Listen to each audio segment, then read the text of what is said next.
विदेशी ताकतें केवल बांग्लादेश पर नहीं हावी हो गई हैं, हमारे देश पे हर पल हमारे देश की जड़ों को खोखला कर रही हैं, हर पल प्रयासरत हैं।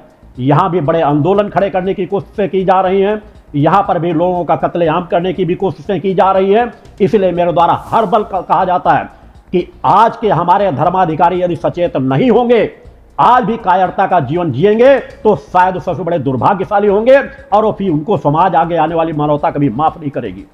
हमारे धर्म की सबसे बड़ी विडंबना यही है कि हमने सिर्फ एक पक्ष को गहराई से पकड़ लिया कि हम सहनशील हैं, सहनशीलता की बात करेंगे, सद्भावना की बात करें, अच्छी बात है, ये हमारा मूल है।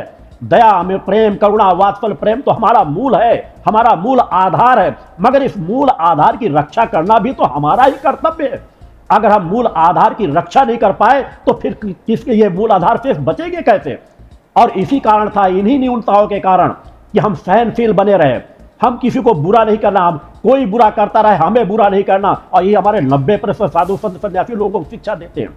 और इसी का परिणाम है गुलामी का बड़ा लंबा कालखंड।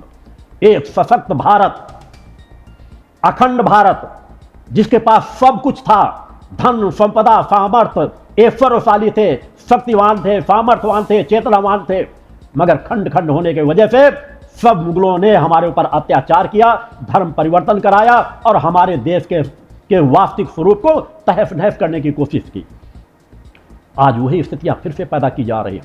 मैं अपने धर्माधिकारियों को कहना चाहूंगा कि अपने कर्तव्यों का पालन करो। जिन देवी देवताओं की आराधना करते हो वो आशीर्वाद का मुद्रा भी रहता है और हाथ में शस्त्र भी रहते हैं, उस चीज पर भी ध्यान देने की कोशिश करना। हमारा धर्म हर पल कहता है कि अनीति अन्याय धर करने वालों को समझाओ, अगर नहीं समझते तो उनका विनाश करना नितांत आवश्यक है। भगवान कृष्ण ने भी यही कार्य किया, भगवान राम ने भी यही कार्य किया। भगवान राम भी तो रावण को माफ कर सकते थे। भगवान राम के भी जीवन में अनेकों जगह आए जहां जहां उन्होंने लोगों की हत्याएं की, मगर जिन को हत्याएं की वो दुराचारी थे, दुष्ट थे, उनकी हत्या करना ही अनिवार्य था। और ये हर काल परिस्थिति में आवश्यकता होती है। और इसके मूल में होना चाहिए हमारे धर्माधिकारी जो सही ज्ञान समाज को दे सके। हमारे धर्माधिकारी अनेकों सामर्थ्यवान हैं, अनेकों अच्छा ज्ञान रखने वाले हैं, मगर बस सहनशीलता की बातें करेंगे। अरे नहीं, किसी की बुराई नहीं करना चाहिए, इस्लाम आ जाए उसे भी हम स्वीकार कर रहे हैं, ईसाई आ जाए उसे भी हम स्वीकार कर रहे हैं, हमारे दरवाजे तक आ जाए तब तक हमें कोई आपत्ति नहीं है। खूब आराम से उनकी प्रेम से वार्तालापें करेंगे, उनसे माल्यार्पण कराएंगे। हमारे बड़े अच्छे अच्छे कई संत हैं, श्री श्री रविशंकर जी को देख लीजिए, अच्छे संत हैं, बड़े सहनशील संत हैं, पूरी दुनिया में जाते रहते हैं, अरब कंट्रियों में भी जाते रहते हैं, अनेकों बार आप मालों से लदे हुए उनको आपको देखोगे। अब ऐसे संतों से क्या कल्पना की जा सकती है? अच्छे संत हैं, मगर अच्छाई हमारे सनातन के लिए खतरनाक बन गई है। इस अच्छाई को ही जीने वाले अनेकों संत हैं, ज्ञानी हैं, सामर्थ्यवान हैं, इसमें कोई दो मत नहीं है। इस तरह अनेकों संत हैं, मैं एक दो संतों के नाम लेकर के अनेकों को नहीं, लेकर एक उदाहरण देना चाहता हूँ। रविशंकर जी के एक अच्छे संत हैं, उनके विचार मैं भी सुनता रहता हूँ, किस दिशा का चिंतन देते हैं, योग कराते हैं, अच्छे कार्य कराते हैं, अनेकों लोग उनसे जुड़े हुए हैं, सद्भावना का संदेश देते हैं, अच्छी बात है। मगर हमारे संतों को इतना ही कार्य नहीं होना चाहिए। आप जैसे संतों के कारण ही हमारा देश गुलामी के इतने बड़े कालखंड को देख चुका है कि बस ठीक है, सब कुछ हो रहा, अच्छा, हमें बुरा नहीं कहना, हमें तो अपनी बात कहना, हमें तो सहजता का जीवन जीना है, हमें तो सबको अपना के चलना, हम तो सद्भावना का संदेश देते हैं, हम तो बुद्ध के देश रहने वाले, हम बुद्ध के देश में रहने वाले नहीं हैं, हम राम और कृष्ण के देश में रहने वाले हैं, हम लक्ष्मीबाई के देश में रहने वाले हैं, हम राणा प्रताप के देश में रहने वाले, हम छत्रपति शिवाजी के देश में रहने वाले हैं। ये क्या गलत थे? इन्होंने अपना सर्वस्व लुटा दिया मानवता के कल्याण के लिए। आज उसी की वजह से रक्षित हैं हम, हमारा धर्म रक्षित है क्योंकि उन्होंने अपना बलिदान दिया।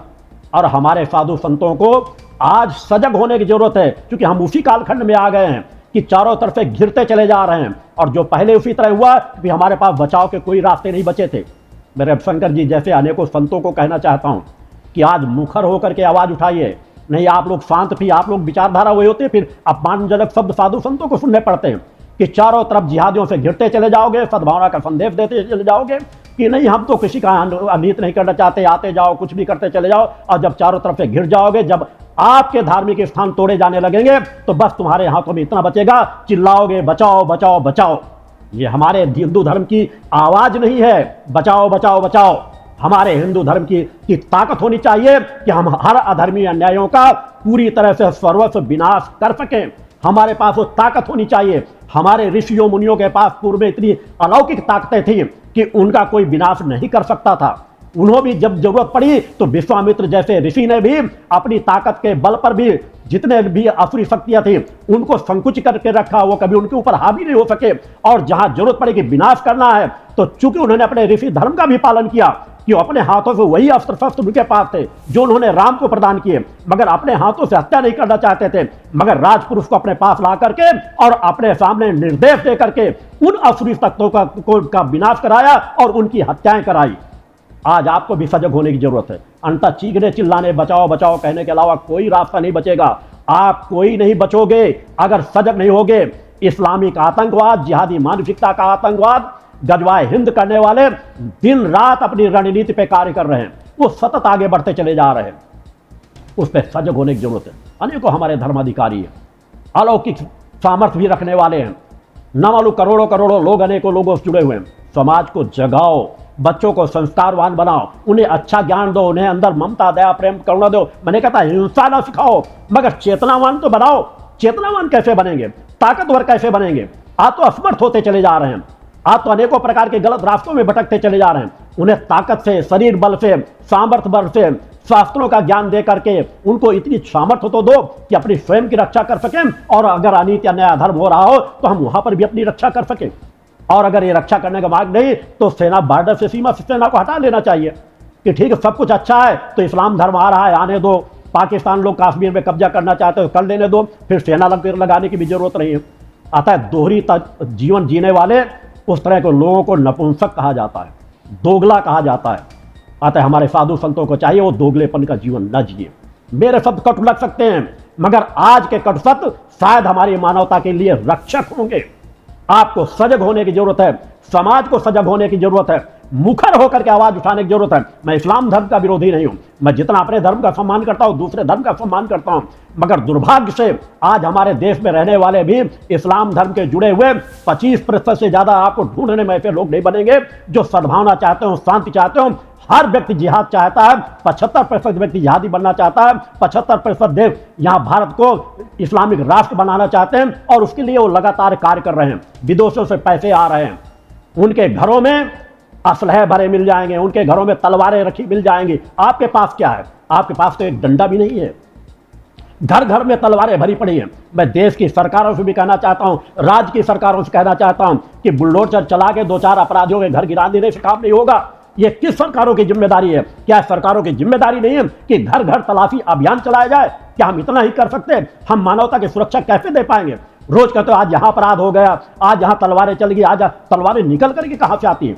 क्या ये सरकारों की जिम्मेदारी नहीं है कि हर जगह एक अभियान चलाने का प्रयास करें? और देखें करोड़ों करोड़ों तलवारें बरामद होंगी, और अधिकांश तलवारें बरामद होंगी तो उनके यहां से बरामद होंगी जो इस्लामिक अपने आप को कहते हैं कि हम इस्लाम धर्म को मानने वाले हैं।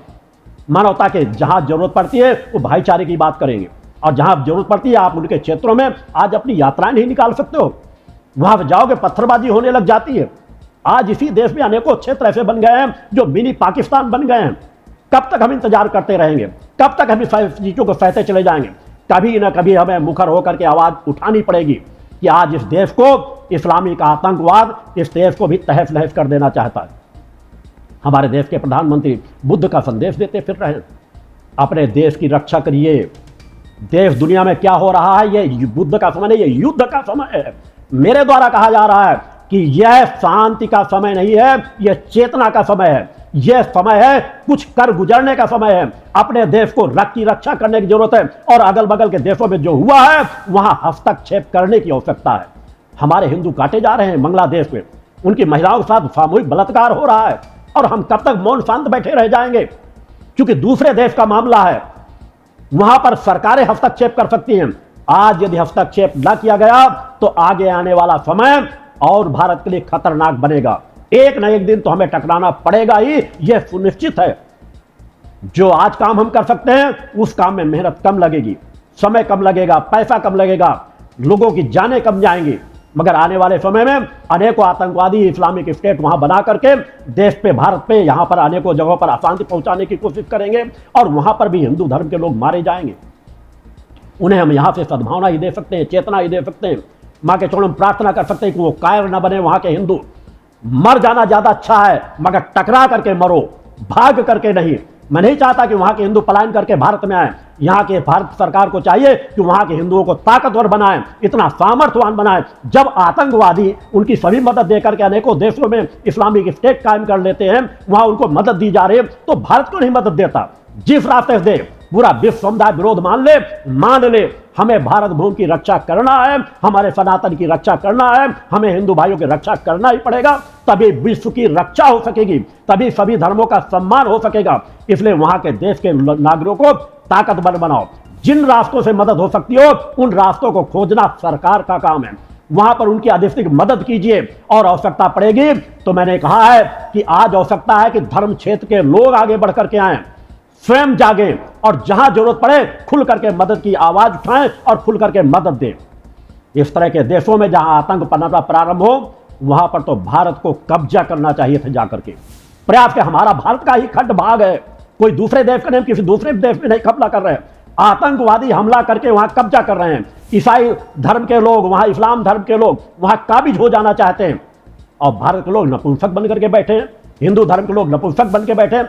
वो बांग्लादेश नहीं, हमारे भारत भूमि का ही एक खंड है, अंग है, और उस अंग को बचाना हमारा धर्म बनता है, हमारे राजनेताओं का धर्म बनता है। उस दिशा में कार्य करना चाहिए जहां आज सरकारें मौन बैठी है, कार्य कर रही है। मैं नहीं कहता कि कार्य नहीं कर रही, मगर वह कार्य ऊंट के मुंह में जीरे के समान ही है। हम समस्याओं को और बढ़ाते चले जा रहे हैं, दिन पर समस्या बढ़ती चली जाएंगी, आगे खतरा भारत के लिए और बढ़ता चला जाएगा। इसलिए हमारे देश की सरकारों को सजग होने की जरूरत है। आसपास के छोटे छोटे जो देश हमारे हैं, अगल बगल लगे हुए हैं, वहां पर मदद की जानी चाहिए। वहां पर इस्लामिक स्टेट नहीं कायम होना चाहिए, और आवश्यकता पड़े तो खुल करके वहां पर आक्रमण करना चाहिए। इसके अलावा कोई रक्षा नहीं। हर काल में होता चला आया है, कोई ऐसा कालखंड नहीं गया जब नहीं गया तो आगे भविष्य में भी नहीं जाएगा।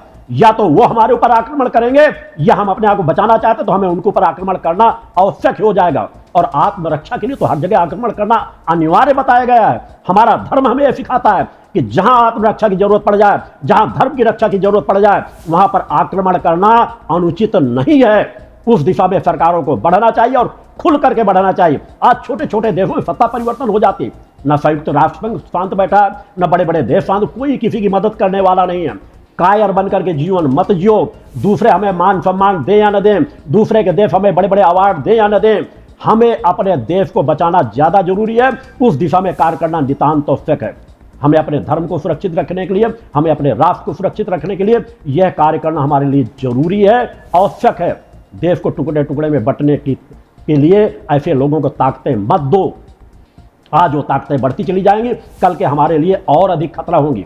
एक न एक दिन हमें युद्ध में जाना ही पड़ेगा। अतः आवश्यक है या तो हिंदुओं को भी तलवार लेने के लाइसेंस दे दो, वो भी अपने घरों में रखें।